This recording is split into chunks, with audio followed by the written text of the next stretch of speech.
Olá pessoal, estamos iniciando aqui a nossa disciplina Introdução à Teologia, né? Então,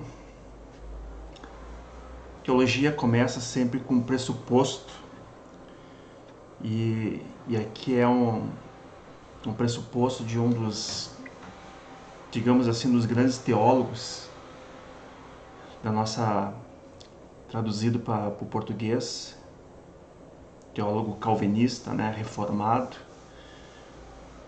holandês, Louis Berkhof.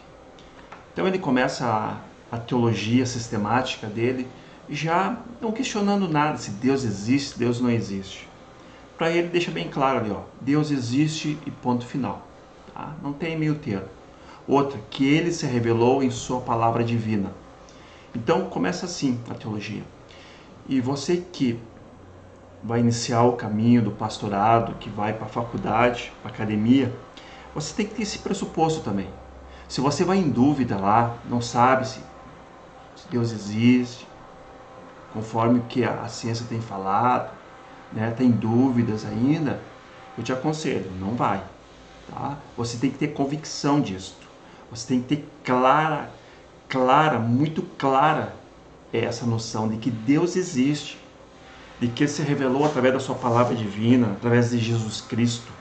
Porque se você vai em dúvidas para a academia, você corre um grande risco de se frustrar, se decepcionar, e daqui a pouco muitos acabam até, vamos dizer assim, abandonando a fé.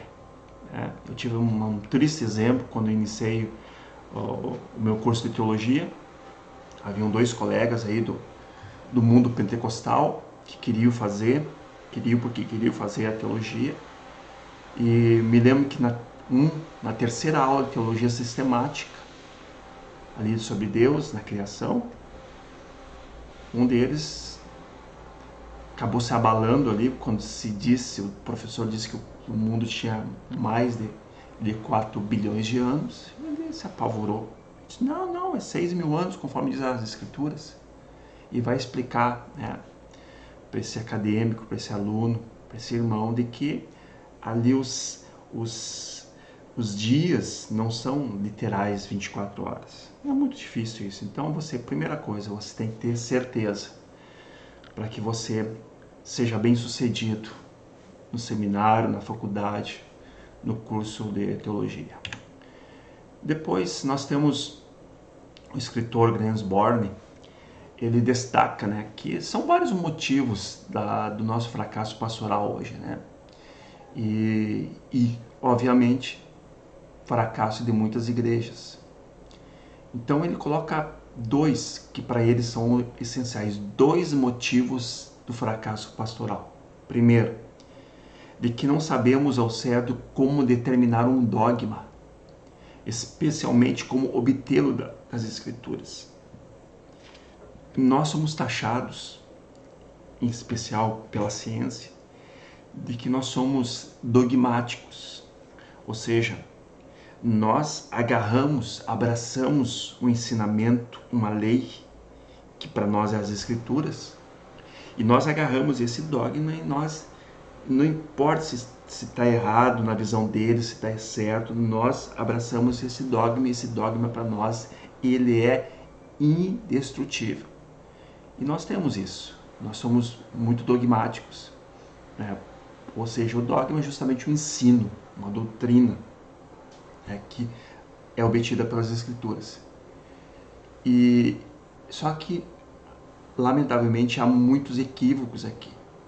Muitos líderes, inclusive, não sabem, né, distinguir o que é uma passagem, o que é um assunto, vamos dizer assim, secundário das Escrituras Sagradas e o que é uma doutrina central das Sagradas Escrituras. Nosso maior exemplo que nós temos hoje, sem dúvida nenhuma, é aquela questão, né, que muito se trabalhou do estigma, do estereótipo das pessoas, de que determinadas igrejas colocavam como um dogma, como uma doutrina, a mulher não cortar o cabelo, a mulher usar saia comprida. Isso nunca foi um dogma. Isso é um costume, isso é uma tradição. Então, e olha o que aconteceu disso. Desse simples, vamos dizer assim, descompasso, dessa falta de entendimento do que é uma doutrina, do que é esse dogma aí, né? Então, o líder mais antigo lá disse, não, é assim, ponto final. A mulher não corta o cabelo, a mulher tem que usar saia, né? O homem sempre trajando o terno, né? Os irmãos principalmente, os obreiros aí, e ponto final. E aí, isso aí causaram muitas dissensões no meio evangélico, né? Uma pena, porque são pessoas que não estavam preparadas para a liderança, não estavam capacitadas. E o segundo ponto que Osborne fala é que não sabemos distinguir doutrinas centrais daquelas doutrinas sobre as quais devemos concordar em discordar. Ou seja, aqui é outro contraponto também. O que é essencial? Né? O que seria a essência? Vocês querem observar uma coisa? Olha só a questão do batismo no Espírito Santo. Né? Tem que falar em línguas, tem que ter, em algum momento, ter algum sinal, alguma evidência? Não. Se a gente for ver o conjunto da doutrina do Espírito Santo, não diz nada disso. Agora tem, né, determinadas lideranças que creem que para que a pessoa tenha recebido o Espírito Santo, tenha sido batizada no Espírito Santo, ela precisa falar em línguas. E línguas, o que Paulo diz? Paulo diz que línguas, o dom de línguas, a pessoa pode ter, é um dom, sem dúvida nenhuma, mas essa língua não é essencial. O que é essencial? É ter a plenitude do Espírito Santo dentro de você ou você falar em línguas? O que é mais essencial? O que é a essência dessa doutrina? É falar? Falar em línguas? Falar em línguas você se edificará a si mesmo, a não ser que você consiga ter o dom de interpretar as línguas. Aí sim, aí é uma coisa condizente. Do contrário, muitas doutrinas periféricas, doutrinas não centrais, têm sido motivo de muitas discórdias e muitas separações também, que é uma pena também. Vamos prosseguindo aqui. Aqui a gente chega numa situação também. O que é? A academia e a igreja, elas deveriam trabalhar assim, convergência, né? Uma atraindo a outra. Isso atraindo, automaticamente elas se unem, né? E unindo-se, quem ganha com isso é o evangelho, é o protestantismo. Mas, lamentavelmente, elas não trabalham assim. Elas trabalham assim, né? Lados opostos, quase que sempre. Então, a dificuldade entre a igreja e a academia é justamente isso, achar um ponto de convergência. Eu coloquei uma fotinha aqui da Universidade de Cambridge, né, que é uma, vamos dizer assim, junto com Oxford, são as duas principais universidades, as mais antigas do mundo. E do lado ali nós temos uma igreja luterana, né, na Noruega, em Oslo. Então, eu coloquei até da Europa, né, colocando aí Inglaterra e Noruega, justamente para a gente deixar num contexto, vamos dizer, num contexto mais realístico. Não adiantaria eu colocar uma em Cambridge e colocar uma igreja local aqui no Rio Grande do Sul. Então, vamos contextualizar. Eu estou falando de a nível de Europa. Só que esse nível de Europa, essa mesma situação entre a academia e a igreja, ela se estende, se espalha para todos os lugares. Nos Estados Unidos é assim, é uma briga muito grande na questão da academia com as igrejas. E obviamente para nós aqui é uma triste realidade também, né? Ou seja, não há uma junção, não há uma convergência, porque a academia ensina, né, o cara ser muitas vezes teólogo, ser um pensador, um intelectual, um erudito, e muitas vezes não consegue preparar esse líder para ser um pastor, um líder de comunidade, trabalhar com as pessoas, ter um jogo de cintura para trabalhar com a realidade social daquela igreja. Eu observo muito bem isso aí no, na academia também, na questão da educação. Lá nós temos uma realidade de que nós estudamos ali os teóricos da educação, Paulo Freire, Vygotsky, Vallon, Piaget. É uma maravilha, cada um, né, um ou uma dos alunos acabam adorando uma teoria, adorando as concepções teóricas de um ou de outro pensador e se apega naquilo ali. Mas chega um momento que você precisa ir para a escola, lá na realidade, lá na periferia, numa escola pública, uma escola com uma péssima estrutura que muitas vezes não tinha nem giz para nós escrevermos no quadro negro. Eu te pergunto, o que a academia consegue unir? O que ela consegue ser relevante para aquela escola lá na periferia? É a mesma situação entre a academia e a igreja, a academia e a escola pública hoje. Ou pode ser até a escola privada também, não muda muito. O professor vai ter as mesmas dificuldades quando vai sair da... Por quê? Porque a academia não prepara ele para ser um professor, para estar interagindo com os alunos, com os pais, com a liderança daquela escola. Ele não está preparado. Não prepara ele para isso, para ser um gestor, para ser um educador capaz de interagir com os alunos, com as dificuldades, com a realidade, com o contexto social, econômico daquela comunidade ali.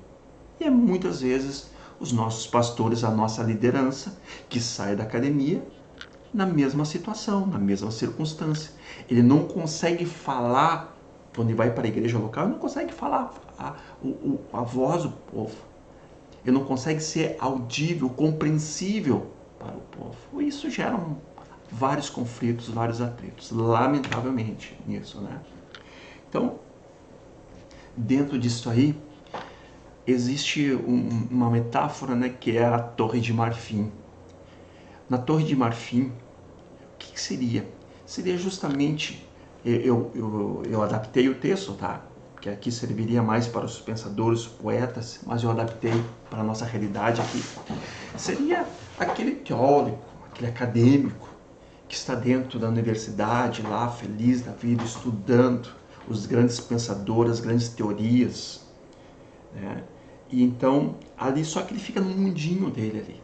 Aquela é a realidade, universidade, faculdade ali, maravilhado, muitas vezes estudando na biblioteca, na sala, ali.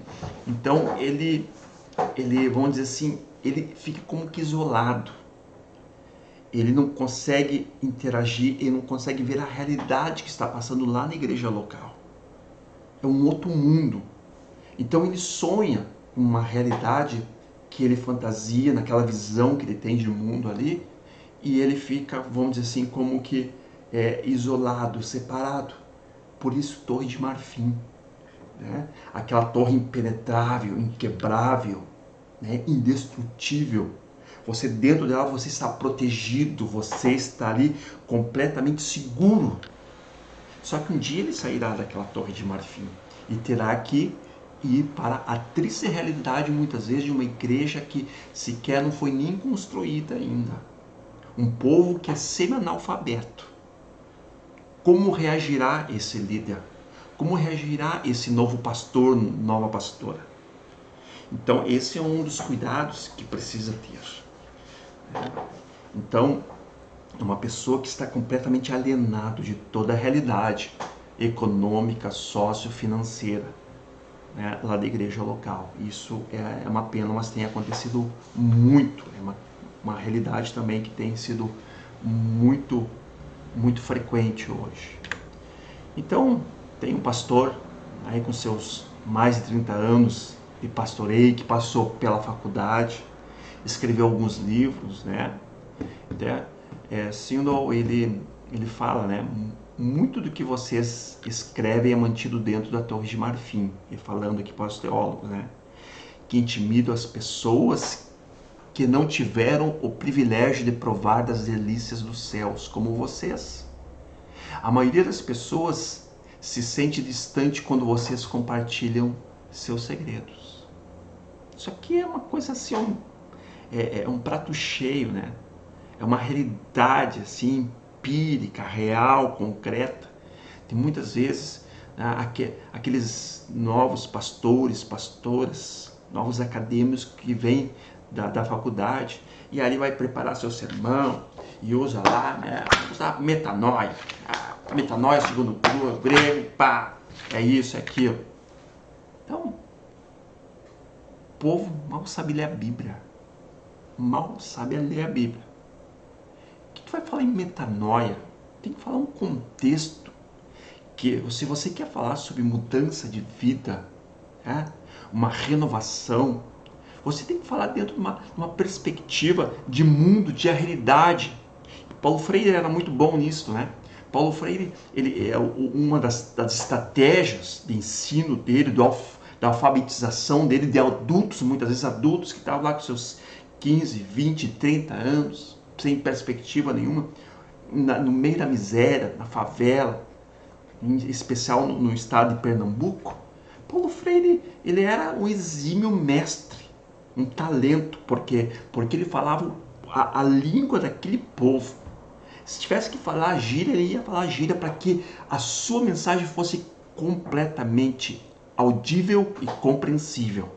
É o que falta para a nossa liderança. É o que falta muito para os nossos líderes, nossos novos pastores e pastoras. É saber se colocar numa triste realidade, bem assim, numa triste realidade em que estão muitas de nossas igrejas hoje. São poucas igrejas que estão bem colocadas, são bem localizadas, são igrejas privilegiadas, templos maravilhosos, bem estruturados, que tem o ministério tudo pronto já, mas essa não é a realidade. A realidade são igrejas com muitas dificuldades na liderança, de ministérios, dificuldades financeiras, dificuldades até mesmo estrutural físicas, prédios caindo ou prédios que precisam ser ali erigidos porque estão ainda, né, sobre uma igreja de tábuas ainda, né, ou uma lona, uma barraca provisoriamente. Como você vai se deparar com essa triste realidade se você não se contextualizar, se você não conseguir enxergar a realidade dessa igreja? Então, é importante isso. Então, quando a gente começa a trabalhar essencialmente na questão da teologia ser uma ciência, mas como poderia? Será que a teologia pode ser uma ciência? Ela tem prerrogativas, ela tem condições de se tornar uma ciência? Talvez muitos de vocês já saibam que lá no princípio, vamos dizer que nos primeiros séculos da era cristã, a ciência era considerada a rainha das ciências. Por que a rainha? Porque naquele momento a teologia estava bem estruturada. Não haviam hoje as ciências conforme nós temos hoje, a filosofia. A filosofia existia naquele momento, mas tipo assim, as ciências da natureza, física, biologia, química, né, ciências humanas, português, história, geografia, não existia isto. Existia a teologia, que era um grande guarda-chuva, e abaixo dela vinha a filosofia, vinha a retórica, vinha a lógica. Então, eram outros tipos de ciências. Então, por isso que a teologia, ela manda completamente até o início ali do iluminismo. A teologia, ela transita como a principal ciência. E a partir então do iluminismo, a partir então ali do renascimento, começa a surgir então algo diferente, né? Aí começa a surgir as ciências, principalmente através do positivismo de Augusto Comte, que cria então algumas prerrogativas para que a ciência ela possa ser, vamos dizer assim, ter credibilidade. Ela vai trabalhar a questão da experiência, da observação. Então, ali, o observador, ele vai se debater, ele vai se deparar, ele vai precisar estar testando, provando, comprovando, analisando, julgando, criticando, vindo, refazendo, fazendo de novo. Esse é o trabalho do cientista. Então, a grande realidade é que hoje a teologia, ela perdeu muito esse espaço. Ela perdeu muito, né? Porque uma das principais objeções da teologia se tornar uma ciência, qual é? O que os críticos ou cientistas não cristãos dizem? Ah, mas como assim a teologia ser uma ciência? Qual é o objeto de vocês de pesquisa? Como vocês vão experimentar? Como vocês vão analisar? Você consegue demonstrar, né, o objeto de estudo de vocês? Então é uma situação que não tem, né? Então é difícil. Mas mesmo assim é legal porque tem teólogos, tem muitos eruditos no meio protestante que têm defendido que a teologia é sim uma ciência. E, digamos, vamos partir do pressuposto de que ela seja uma ciência. O que ela precisaria? Primeiro, ela precisa ter pressupostos no que ela está embasada, né? Quais são os seus pilares ali. Segundo, é ter uma metodologia. Qual o método da teologia? Quando a gente fala em método, a gente fala em abertura, desbravar caminhos, possibilidades. Então a ciência, ela faz muito isso. Ela trabalha, tem métodos, né? Tem os métodos ali que são métodos eficazes para que ela possa comprovar, analisar, experimentar, ir, vir, voltar de novo, fazer as suas análises. É um método científico. E depois as fontes. Quais são as fontes? Da onde eu estou buscando, né? Da onde estou tirando essa minha, vamos dizer assim, esta minha, né? Da onde está saindo esse meu objeto? Então vamos seguindo aqui. Então, quando a gente fala em pressupostos, o que seriam esses pressupostos? Aí a gente vai ver que o professor Richard Sturz foi um professor, ele era um norte-americano que deu aula no seminário em São Paulo durante muitos anos e era um belíssimo professor. E ele era um dos que defendia que a teologia era uma ciência. Era uma ciência e ele trabalhou muito sobre essa evidência aí. Então, ele trabalhava nesse sentido. Pressupostos da teologia, quais são? A cristologia. Quando a gente fala em cristologia, a gente fala do estudo de Jesus Cristo. Que Jesus Cristo foi 100% homem, que Jesus Cristo foi 100% Deus. Então, isso é o estudo, né? Claro, toda a história, a encarnação, vão trabalhar o ministério dele, a vida, a história dele junto com Maria e José, depois o seu período de ministério, as suas desavenças com os religiosos da época, né? A sua morte, vamos dizer assim, a sua crucificação, morte e depois a ressurreição. Então, a cristologia trabalha muito esse aspecto aí. Segundo, a solidariedade social. O que seria essa solidariedade social para o professor Sturz? Essa aí diz respeito ao quê? Nós vivemos hoje sob uma realidade em que o determinismo cultural, isso é a ciência. A ciência diz que nós estamos embretados num contexto em que as coisas estão determinadas. As coisas, né, há um determinismo em que um dia nós nascemos, nos alimentamos, né, vivemos e morremos. Isso está determinado e ninguém muda isto. Então é uma realidade muito, vamos dizer assim, muito fria, né? Muito fria. Então, o que o professor Sturz diz? Que a igreja, que a comunidade local, né, ela precisa ser relevante, ela precisa mudar essa concepção. E como é que ela muda essa concepção? Quando ela consegue ser voz profética. Como, assim, de maneira com que ela não se deixe, né, não se deixe envolver por esse determinismo. Quando ela consegue ir contra essa realidade da ciência. Porque quando nós somos o corpo de Cristo, a igreja é o corpo de Cristo, nós, de alguma maneira, estamos mudando essa realidade. Porque as pessoas, elas vão dizer assim, pela própria queda, pela própria causa, origem do pecado, as pessoas não conseguem ter um discernimento do mundo espiritual. E a igreja, ela é colocada aqui para ser esse diferencial. Mas aí, o professor Richard diz uma coisa. Isso se a igreja conseguir fazer esse papel. Por que ele fala isso? Isso lá atrás, lá nos anos 70, quando já estava surgindo o neopentecostalismo. A igreja que ela se adequa, a igreja que aceita essa situação, ela não está sendo relevante, ela não está cumprindo o seu papel de voz profética. Isso é importante a gente ter como mente. A igreja, ela precisa cumprir o seu papel. Ela somente mudará a realidade desse contexto científico se ela conseguir fazer o seu papel. Por quê?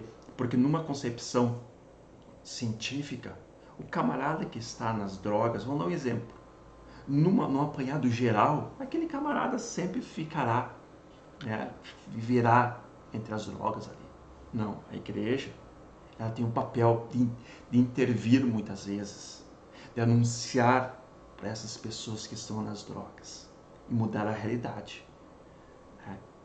Quantas vezes a igreja mudou a realidade de um povo, de uma nação? Então esse é um dos pressupostos que cabe nesse sentido como base, como pilar para tornar a teologia como uma ciência. Depois, a verdade bíblica é dialética. Esse aqui é outro ponto também que a gente vê que na antiguidade o que acontecia? Aristóteles era um filósofo, um dos grandes filósofos daquele momento. E ele tinha um princípio, que era o princípio da não contradição. Então, ele pegava A e pegava B. A e B, ele dizia que A não pode ser B e B não pode ser A. Tu não tem como trabalhar, né? Tu não tem como tornar um e outro ao mesmo tempo. Não há. São, vamos dizer assim, são princípios antagônicos. E o que aconteceu? Esse princípio aristotélico foi utilizado por muitos pensadores na época. Muitos pensadores utilizaram esse princípio. Para quê? Para tentar, vamos dizer assim, fazer uma exegese, uma melhor interpretação de muitas doutrinas bíblicas. E por causa disto, de usar esse método dialético, esse método aristotélico, o que aconteceu?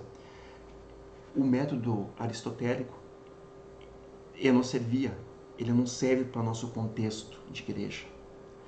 Vou dar um exemplo para vocês. Uma das doutrinas que foi muito utilizada, foi tentar trabalhar esse método da não contradição de Aristóteles, foi a cristologia. Então a cristologia, o que eles faziam? Eles pegavam, né? Então trabalhava ali a pouco. Tá? Cristo é homem e Cristo é Deus. Não, mas peraí. Né? Ou Cristo é homem ou Cristo é Deus. Não pode ter, se contradiz essa ideia para o raciocínio humano, você entende? Na questão racional, se Cristo é homem, é só homem. Se ele é Deus, ele é só Deus. Porque esse princípio aristotélico, ele não consegue convergir, né? Ele é antagônico. Então, o que aconteceu? Eu estudava a cristologia e eu chegava à conclusão de que Cristo era homem. Então ele é homem, não tem como ser Deus, ele é homem. E eu abraço a causa. Cristo é homem. Muitas heresias caíram, se distanciaram de nós. Por quê? Porque abraçaram que Cristo foi somente homem, não foi Deus. E, em contrapartida, no outro princípio, eu estudei aqui, mas Cristo é Deus, então ele não pode ser homem. Ou é Deus, é homem, então ele é Deus, ele não pode ser homem jamais. Aí outras heresias surgiram daí, né? Por causa de quê? Porque havia conflito nesse princípio. Passado o tempo, surge um novo pensador, um novo filósofo alemão chamado Hegel. E esse Hegel, ele cria um outro princípio que vai substituir o princípio da não contradição de Aristóteles. E nesse princípio dialético, o que ele diz? Ele diz que Cristo é homem, Cristo é Deus, Cristo é 100% homem, Cristo é 100% Deus. Espera aí, tem como a gente criar aqui, né? Nós vamos criar aqui o estudo de Cristo. Através dessa junção aqui, vai sair o quê? Vai sair um Cristo 100% homem e um Cristo 100% Deus. Não há contradição. Não há ideia antagônica. Entendem?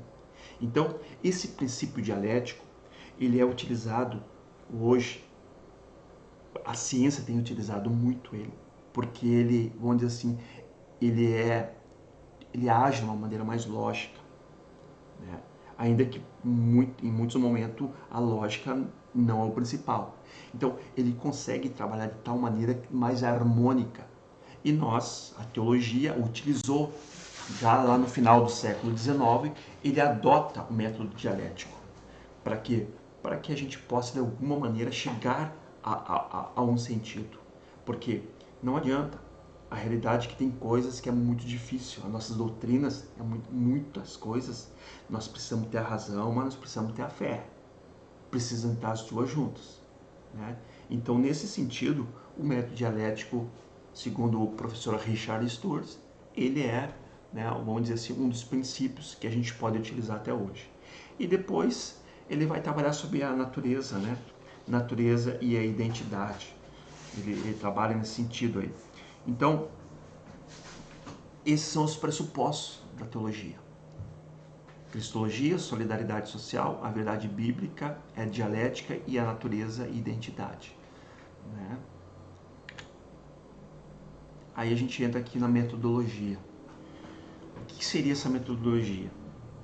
Conforme eu falei para vocês ali atrás, metodologia é um caminho, é o norte que nós vamos pegar. Por onde nós iremos? De que maneira nós iremos?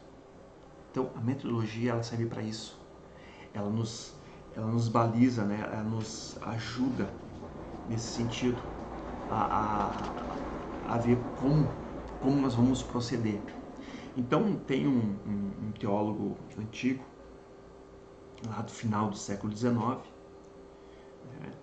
e ele, vamos dizer assim, ele é um dos defensores, dos grandes defensores da teologia ser uma ciência. Até porque nesse contexto ali, no final do século XIX, início do século XX, o que acontece?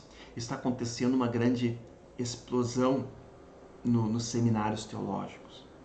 Vem uma nova concepção de teologia chamada teologia liberal. Uma teologia liberal, o que a teologia liberal é?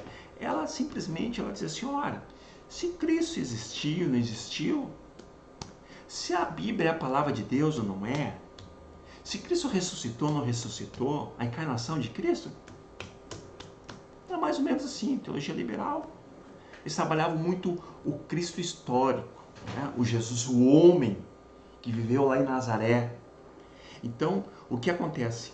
Aí surge, a partir daí, então, né, uma força dentro da igreja chamada fundamentalismo, para combater essa teologia liberal. E dentro da academia, homens ortodoxos, que nem era esse teólogo, né, que é o Roth, ele vai firmar suas bases, dizendo que a teologia é científica, assim, sem abandonar seus dogmas, né? Sem abandonar suas doutrinas, ela continua sendo ciência.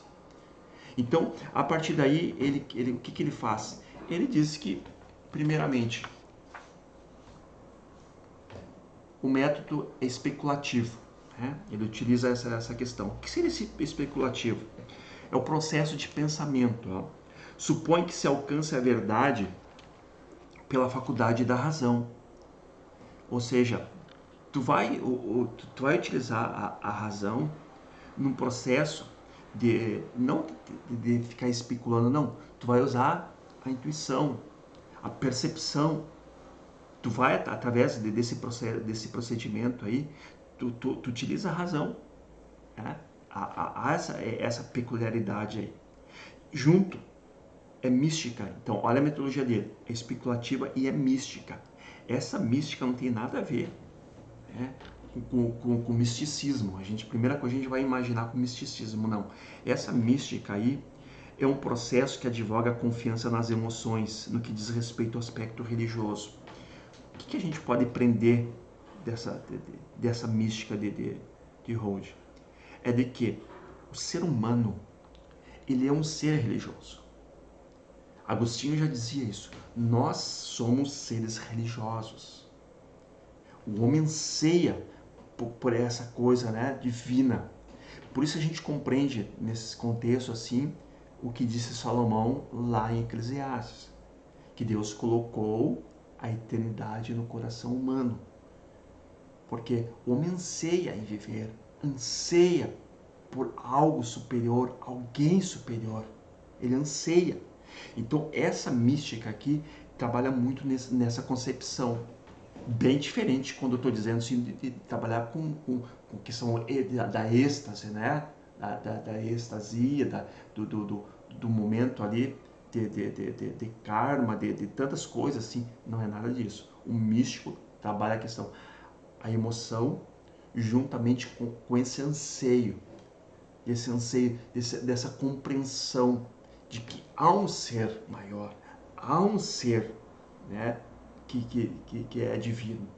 Né? Então ele trabalha muito nisso, e é um cuidado aqui que esse teólogo coloca, justamente mais voltado para esse sentimento de religiosidade dentro do coração humano. Não é à toa que os índios, que as tribos mais antigas, né, do tempo, né, que a história pega, a antropologia estuda, de que eles, sem ter conhecimento nenhum de nada, assim, de ter nenhum tipo de interação com outras nações, com outras tribos, são tribos que surgiram ali e de repente já estão de alguma maneira cultuando, adorando. O que será que ensinou eles? Da onde vem isso? Teve a internet para ensinar como é que eles deveriam adorar? Não, isso está no coração humano. Isso vem de Deus. Isso a gente tem que ter o discernimento de que essa concepção, esse sentimento religioso, né, de um ser maior, isso é colocado por Deus. Então a gente precisa ter essa visão. E depois a terceira ali, a indutiva, né? A indução. O que seria essa indução aqui? É quando o cientista se aproxima do estudo, né? Ele chega. Então, vou dar um exemplo: o químico. O químico ali pegou ali o seu tubo de ensaio e ele começa a analisar. Ele começa a ver naquela mistura que há ali naquele tubo de ensaio, ele vai começar a ver o que vai acontecer durante aquelas experiências, durante o passar dos dias, das semanas ali, o que está sendo analisado. Então, a primeira coisa, ele vai ver se há uma percepção de mudança, de alteração, de alguma coisa ali, né? Aí ele vai, primeiro, ele sabe que aquilo que está fazendo assim, daquela maneira, é uma concepção que ele crê que seja uma coisa lógica, uma coisa real ali, concreta, que foi a melhor maneira que ele achou para encontrar a maneira, né? Porque o que a gente está falando? A gente está falando de metodologia. Metodologia é o caminho para me encontrar, para me direcionar, para me chegar lá no meu objeto. Então, essa metodologia, esse caminho está me aproximando aqui, está fazendo com que eu chegue no meu objeto. Eu cheguei no meu objeto aqui. Então, a partir da indução, eu começo a ver como é que é o procedimento, como é que está acontecendo, está havendo mudanças, é isso mesmo? Será que eu posso provar alguma coisa aqui, eu vou analisando? Tá? Então, a experiência cabal da minha observação ali e tal, isso aí é a indução. Esse é um processo, né, que a gente chama de processo indutivo, que esse teólogo ele vai defender, então, que a nossa metodologia é especulativa, é mística e indutiva. É claro, eu estou usando aqui para mim, que seria um dos melhores, mas tem outros teólogos que vão usar outra metodologia. Em vez de ser indutiva ali, né, ele vai usar a dedução, que é um outro método, é outra metodologia. Então, mas eu preferi pegar esse aqui, que esse aqui é vamos dizer assim, é um método bem clássico, vamos dizer assim. O que mais? Aí a gente vai para as fontes agora, né? As fontes. Então vocês observem aí, tem a questão da experiência, teologia natural, a tradição e as escrituras. A igreja, no geral, ela não entra no consenso. Não há um consenso aqui. O que acontece? Uns colocam experiência, outros colocam a teologia natural, alguns colocam a tradição. Depende muito, onde assim, da história daquela igreja. Então, a igreja tem várias cosmovisões. Então, e tem as escrituras. As escrituras quase todas pegam as escrituras como fonte, sim. Mas aí misturam com outras. O teólogo Millard Erickson, teólogo batista, que por sinal eu gosto muito do Erickson, porque ele é um cara extremamente equilibrado, um cara extremamente ponderado. Né? E ele defende de que a nossa base central, a mais importante, é as escrituras. O resto é perfumaria. Então, a nossa fonte, se queremos tornar a teologia como uma ciência, uma dessas fontes para tornar a teologia como ciência é as escrituras sagradas. Tá? Então, ele pega esse viés aí, né? Trabalha em cima desse viés das escrituras. Mas, vamos ver aqui. Então, aqui a gente já fala, né? Vamos dizer assim, numa teologia como reflexão da comunidade eclesial. A teologia. Será que a teologia, e aí a gente tem que observar, será que ela tem sido relevante para a comunidade?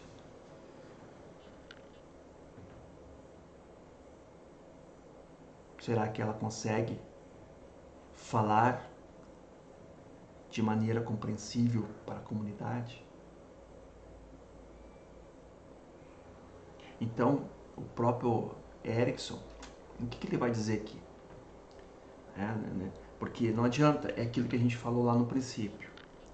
Há vamos dizer assim, essa divergência entre a academia e a igreja. Então, para muitos, isso principalmente a membresia e muitos líderes dentro da igreja, vão dizer assim, olha, teologia não, para nós não serve, não precisa. Nós vivemos na prática aqui, a teologia é só teoria. Teoria para nós já estamos cheios, nós precisamos de coisas práticas. Muitos líderes de igreja falam isso. E não dá para tirar uma certa razão no sentido de que, lamentavelmente, eles têm uma parcela de razão. A teologia ela tem sido teorismo puro em muitos sentidos. Ela não tem se tornado relevante, prática. Né? Então, não tem ajudado muito mesmo. Isso é muito ruim. Mas aí, o que o Erickson vai falar? Ele diz, não, a teologia é importante sim.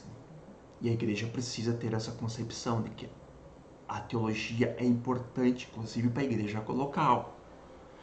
A liderança da igreja local tem que ter essa percepção de que a teologia é importante, ela ajuda muito, vai ajudar muito a igreja. Por que ela ajudaria?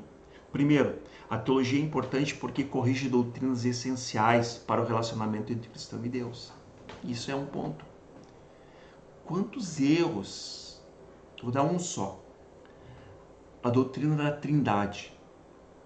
Por causa de erros que aconteceram na história, nós temos várias igrejas que saíram do nosso meio, que hoje não creem, né, na Trindade.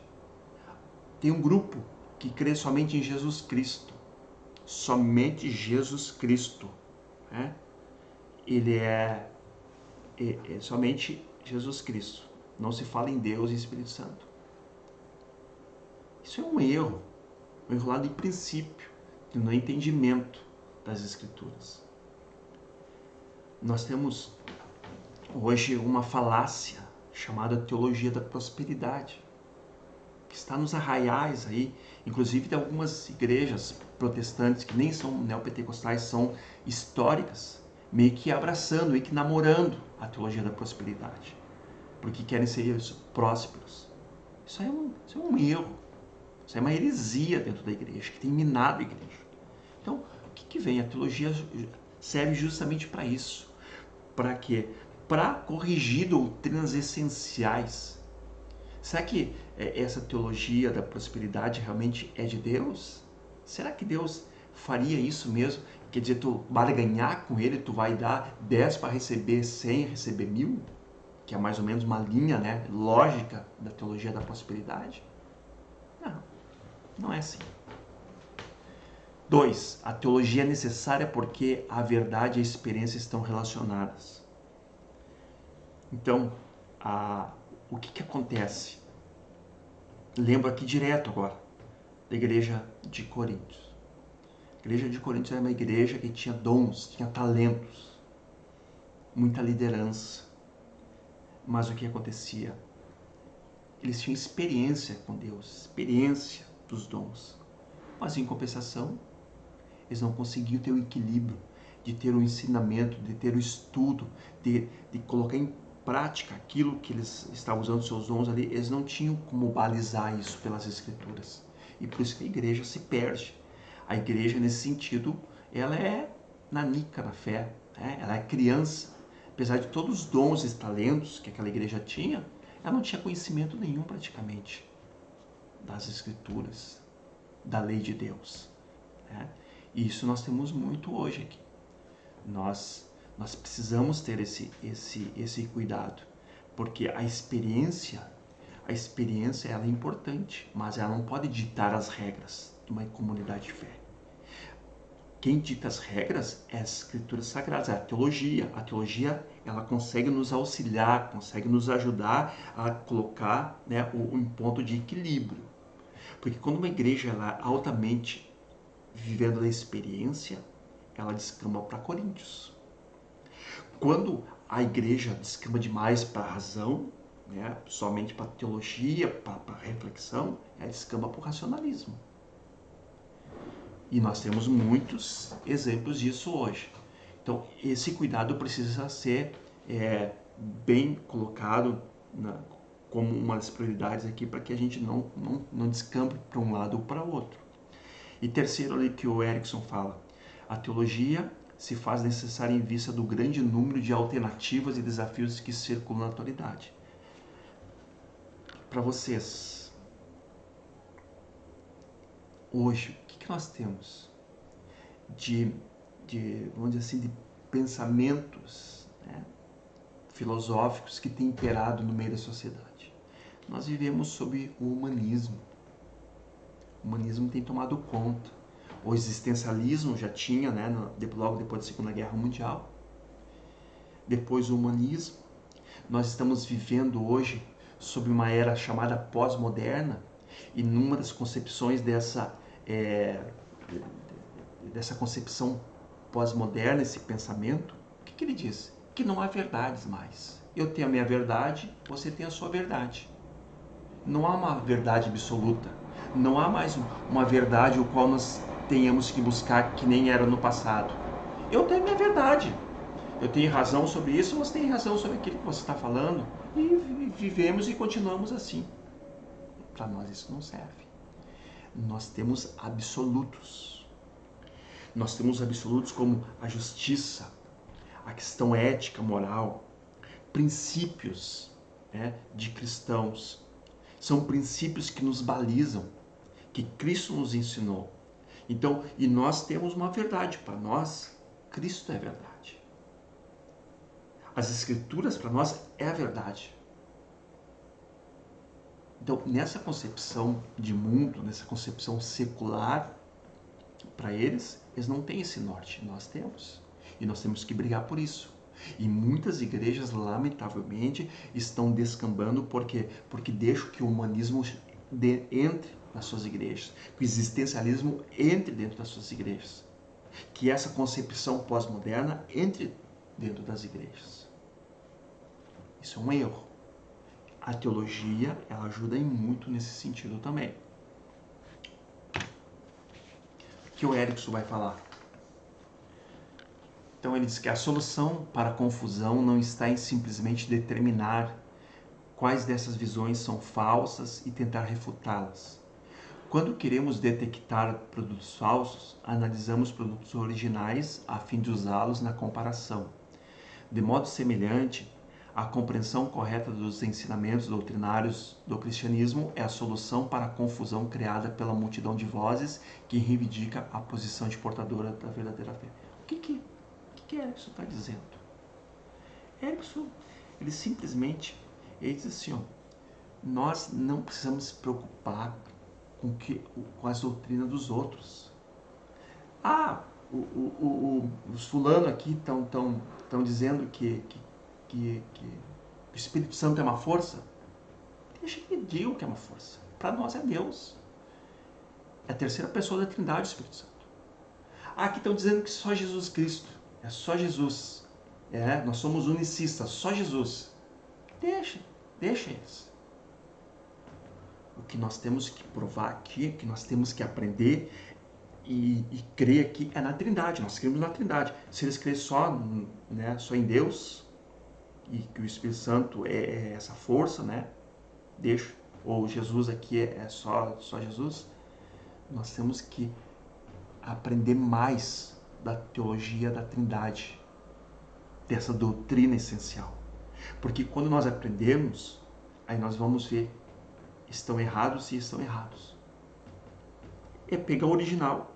Eu quero conhecer ouro, quero saber como é que é o ouro, né? Eu preciso trabalhar com ouro. Eu preciso ver como é que é o ouro, qual é o peso dele, como é que é o brilho dele. Eu preciso trabalhar com ouro, que depois o restante são bijuterias, são metais falsos. Então Erickson trabalha nesse sentido. E isso eu acho que é uma concepção muito legal, que realmente faz com que... Então vamos aprender, vamos conhecer as nossas doutrinas a fundo, e isso a teologia nos ensina, e por isso ela se torna, né, importante também para a igreja local. Se a gente conseguir trabalhar, harmonizar dessa maneira, a igreja cresce, e cresce muito. Vamos agora trabalhar um pouquinho o enfoque, né, do metodismo, da teologia wesleyana para a teologia. Então, Wesley, ele vamos dizer assim, ele é considerado um ótimo pastor, missionário, evangelista, professor, um cara extremamente educado, um gentleman, né, um cavaleiro no sentido lato de um homem da Inglaterra. Ele é tudo isso. Mas a gente não vê chamarem John Wesley de teólogo. E aqui a gente vai entender, talvez um pouco, que realmente talvez não fosse realmente nesse sentido que nós temos hoje de um teólogo, né? Daquele camarada que sistematiza, que organiza as doutrinas. John Wesley, entretanto, ele trabalha muitos assuntos teológicos. A gente faz uma pesquisa, a mínima pesquisa que a gente consiga fazer um pouco mais, se aprofundando, e a gente vai chegar à conclusão de que John Wesley, ele trabalhou muitos assuntos importantes. É claro que para ele sempre teve um cuidado, né, muito pastoral, o viés dele era muito evangelístico, missionário. Era a veia pulsante dele. De estar, um homem itinerante, né, de estar preparando líderes para as comunidades, para que as comunidades todas fossem assistidas, e isso é de louvar, essa postura de John Wesley. Mas mesmo assim, a gente precisa ter uma visão de que John Wesley, ele foi professor de Oxford, professor dessa universidade, só por si só já baliza ele como uma persona, né? Uma persona importante naquele momento. John Wesley foi professor. Ele acaba saindo depois justamente para se dedicar, né, a esse novo movimento. Então, como é que estava estruturada, vamos dizer assim, essa teologia, né, de John Wesley? Como é que ele imaginava que as coisas deveriam acontecer? O processo. Então, a gente chama de quadrilátero wesleyano, né? Quadrilátero, porque são 4 4 concepções ali. Ele trabalha a experiência é importante. É o relacionamento com Deus através da vida devocional, de oração e leitura bíblica. Olha só, oração e leitura bíblica. A Bíblia, né? Depois, do lado da experiência, coloca a razão. Eu acho muito interessante isso. A experiência e a razão junto. Aquilo que a gente viu ali atrás. Muita experiência, eu descambo para um lado. Razão demais, racionalismo, descambo para o outro. Então, razão e experiência. A razão, reflexão, pesquisa profunda sobre o significado do texto. Ele sempre estimulava isso. Os líderes que ele estava ensinando ali estimulavam justamente isso. Reflexão, busca, entendimento do texto, preparo, capacitação, era um dos atributos de John Wesley. Lá embaixo, tradição, estudo sobre como a igreja interpreta o texto através dos tempos. Ele trabalhava muito, John Wesley trabalhou muito a questão dos pais da igreja. Desde lá depois dos últimos apóstolos, ele trabalha muito, ele estuda muito essa questão da tradição, da história da igreja. E criação, meditar no propósito criador de Deus e seu projeto de restauração. Então, essas 4 concepções na teologia wesleyana, observe que elas estão todas aqui linkadas a quê? A Bíblia, olha lá no meio. Então, todas, a experiência e a razão, estão linkadas, estão ali fundamentadas na Bíblia. E a tradição e a criação, a mesma coisa. Ou seja, a Bíblia para John Wesley, ela é essencial, ela é primordial. Tudo começa a partir dela. A experiência, vê essa experiência com a Bíblia, linka com a Bíblia. A razão, linka com a Bíblia. A tradição, história da igreja, linka ela com a Bíblia. A criação, tudo que Deus fez, linka ela com a Bíblia. Então, ele tinha esse cuidado. Então, a teologia para Wesley era uma disciplina essencialmente prática e continha uma característica, a soteriológica. Ou seja, quando a gente fala em soteriologia, vocês verão isso depois, lá na faculdade, na academia, soteriologia fala sobre salvação. Salvação. E aqui, segundo a gente vai estudando, vai lendo os intérpretes, os comentaristas de John Wesley, ele chega à conclusão de que a salvação é, vamos dizer, o coração da teologia wesleyana. É o coração. Por quê? Porque John Wesley, e aí talvez a gente vai entender essa preocupação dele da salvação, porque dele querer que cada vez mais pessoas se salvassem, mais pessoas chegassem a Cristo, mais vezes o evangelho alcançasse os necessitados, as pessoas, os camponeses, os mineiros, ou seja, cada vez mais o evangelho pudesse atingir corações e as pessoas serem salvas, porque ele tinha essa preocupação com a salvação. Então, quando a gente fala em salvação, a gente fala em 3 caminhos.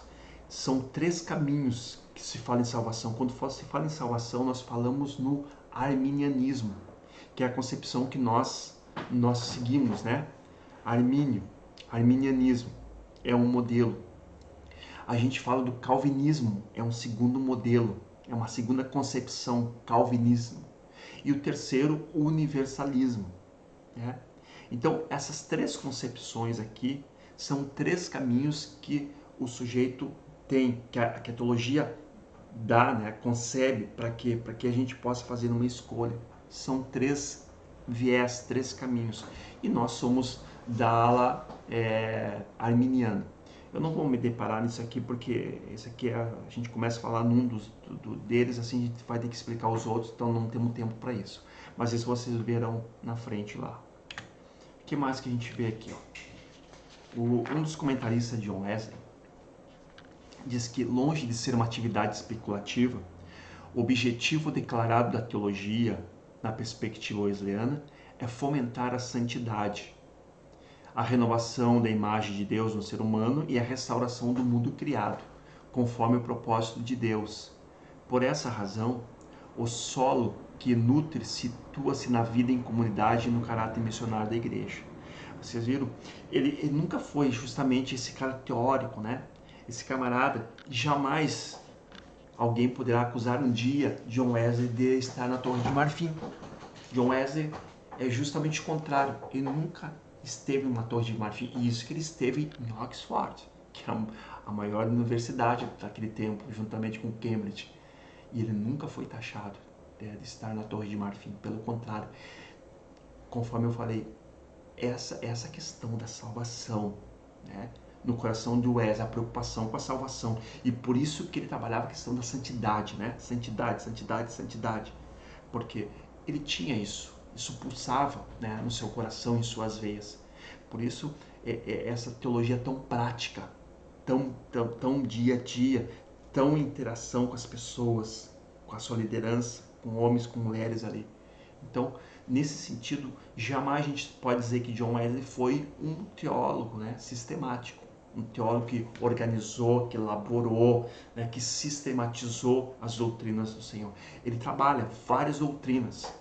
Eu consegui acessar um site em inglês e aí eu fui fazendo a tradução, porque o sistema vai dando a tradução, e aí a gente vai observando a quantidade de assuntos que John Wesley, tanto nos seus sermões, que nós temos, né, temos livre acesso aos sermões dele, mas principalmente muitas cartas, muitos artigos que John Wesley escreveu. E ali a gente vai vendo, a gente vai observando a quantidade de assuntos que ele toca, que ele abrange, né? Que não, muitas coisas nós não temos na nossa língua portuguesa, mas ele foi um teólogo. E mesmo assim, ele não deixa, nós não podemos dizer que ele não foi um teólogo, ele foi um teólogo. O que mais? O metodismo como exemplo de cristianismo equilibrado. Uma das coisas que mais chama a atenção é de quem lê um pouco mais, se aprofunda, talvez alguns de vocês já leu mais John Wesley, talvez pode ter percebido isso. Fica muito claro o cuidado que esse homem teve. Ele era um cara que ele não era extremista de nenhum lado. E aí eu faço o exemplo, que, conforme eu falei para vocês, que Millard Erickson, esse teólogo sistemático, batista, que a gente usou aqui, ele está na nossa bibliografia, o Erickson, ele tem muito essa linha de não entrar. Primeiro, ele tem uma concepção batista, né? É uma concepção diferente dos calvinistas em muitas doutrinas. Mas mesmo assim, o Erickson, ele trabalhou na sua teologia sistemática, ele falou das doutrinas de Deus, das doutrinas cristãs, e trabalhou principalmente doutrinas que é muito trabalhada pelos calvinistas. Só que quando ele falou dos calvinistas, ele trabalhou de maneira bem equilibrada, não já naquela maneira jocosa, já né, de ponta de lança, não, porque tem muitos teólogos que trabalham assim, né? Eles são extremistas num assunto, falam no outro, omitem aqui, omitem ali. Então, porque nós somos assim também, nós escolhemos aqueles teólogos que nós gostamos. Mas mesmo aqueles teólogos que nós gostamos, eles têm erros também, nós precisamos ter esse cuidado. Toda uma teologia, todos os assuntos que vai abordar, vai ter um que ele vai ter coisas ali que a gente não vai gostar. Eu gosto de um outro, que é o Wayne Grudem, que é também um bom teólogo, tem uma belíssima teologia sistemática, mas tem coisas ali que o Grudem coloca que eu não consigo engolir, não adianta. Então, isso é normal. E aí, o que acontece? A gente vai lá para John Wesley. John Wesley teve sempre esse cuidado. Ele teve sempre, vamos dizer assim, ó, essa discussão, né? Discussão, não briga. Ele teve essa discussão na linha do pensamento. Por quê? Porque ele, sendo arminiano, tinha muito ao seu redor de calvinistas. Então se trabalhava aquela coisa assim, pô, o homem pode perder a salvação?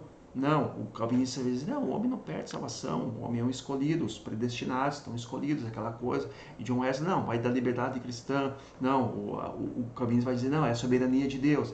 Então tinha aquele dualismo, mas mesmo assim, John Wesley defendia o arminianismo sem desmerecer nem um pouquinho os calvinistas. Era um cristianismo equilibrado, era uma postura equilibrada. Ele se torna amigo de George Whitefield, que era um calvinista. Eram, vamos dizer assim, ideias conflitantes, totalmente conflitantes, mas nem por isso, né, deixaram de ser grandes amigos, onde pregaram muitas vezes juntos, viajaram juntos, estiveram juntos, ganharam muitas vidas para Cristo juntos.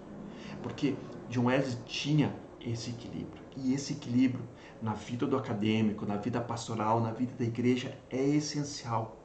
Porque se a igreja fosse mais equilibrada nesse sentido lato, desde lá de Cristo, nós não teríamos tantas divisões, nós não teríamos tanto denominacionalismo que nós temos hoje.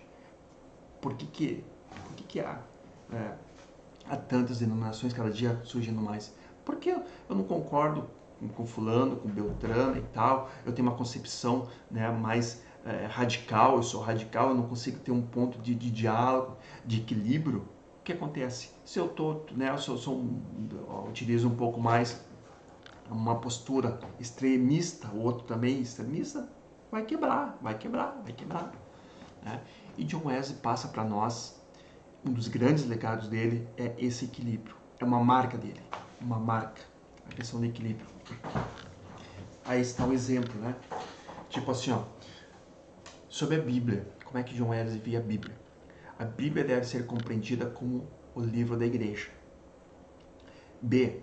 Não devemos aceitar qualquer texto baseado em apenas um versículo ou algumas passagens bíblicas. Puxa, isso aqui até hoje, irmãs, até hoje. Esse aqui é um erro grasso. Igrejas nascem porque leram um versículo bíblico. Fundaram, né, uma nova denominação porque encontraram um versículo e Deus falou com eles naquele versículo. Isso é uma heresia. Mas a Bíblia é no conjunto. A Bíblia, ela no todo. Não podemos fazer nenhum tipo de dar um ensinamento, surgir uma doutrina bíblica por causa de um versículo. Isso aí o John Wesley já tinha um cuidado extraordinário. A Bíblia deve ser compreendida como uma revelação a ser respondida. Então, para ele a Bíblia é a palavra de Deus, era bem claro isso. Era bem claro. E essa interação com a Bíblia, ou seja, quando respondida como? Eu respondo com a minha vida prática, minha fé prática, dia a dia. Então, essa é a maneira de ter a compreensão da Bíblia quando eu consigo, né, colocar em prática aquilo que está na Bíblia. E C, a Bíblia deve ser compreendida por sua confirmação na experiência cristã. Olha só que interessante aqui. Muitos têm uma experiência com Deus e querem tornar aquela experiência como uma doutrina. Querem que outros sigam aquele seu exemplo de fé. Não é assim. Não é assim. Cada um tem uma experiência com Deus. E essa minha experiência precisa precisa estar embasada também na Bíblia. Eu vou dizer que daqui a pouco eu tive uma experiência que um anjo veio e falou comigo. Né? Diz, faz isso e faz aquilo. Só um pouquinho. Como assim um anjo? Paulo diz ainda que um anjo, né? Um anjo de luz e tal. Um anjo de luz pode ser uma luz estranha aí do nosso inimigo, né? Que venha mascarado e tentar nos derrubar. Então nós temos que ter esse cuidado da experiência. 2, ponto de vista equilibrado da conversão e da educação. 3, visão equilibrada do cristianismo pessoal e social. 4, visão equilibrada dos esforços denominacionais e ecumênicos. E 5, doutrinas equilibradas. Vê? Então, ele deixa esse legado, ele deixa esta marca para nós do equilíbrio, né? Equilíbrio. Isso a gente precisa na nossa vida como cristão. Paulo nos ensina a ter esse equilíbrio, né? Entre a questão do espírito e a carne. Há uma luta, um conflito ali. Um conflito. Não adianta eu superalimentar o espírito, se eu alimentar demais só o espírito e esquecer da carne. Eu vou ser um homem altamente espiritual e possivelmente daqui a pouco eu tô que nem um monge lá nas montanhas, distante de tudo e de todos. Não é isso que Deus quer. Ou se eu alimento demais a carne, eu caio em outros extremos. Alimente mais a carne, alimente mais o meu ego, a soberba, tudo aquilo que não presta, que vem muitas vezes do ser humano, vai no outro extremo. Então, equilíbrio. Isso é o ensinamento que fica de John Wesley. E a gente vai terminando aqui, fica aí uma referência bibliográfica, né? Que a gente utilizou aí para essa disciplina. Essa referência bibliográfica. Então, gostaria de agradecer a vocês aqui pela paciência durante esses pouco mais de 60 minutos. que possa ter contribuído para o conhecimento de vocês aí. Muito obrigado.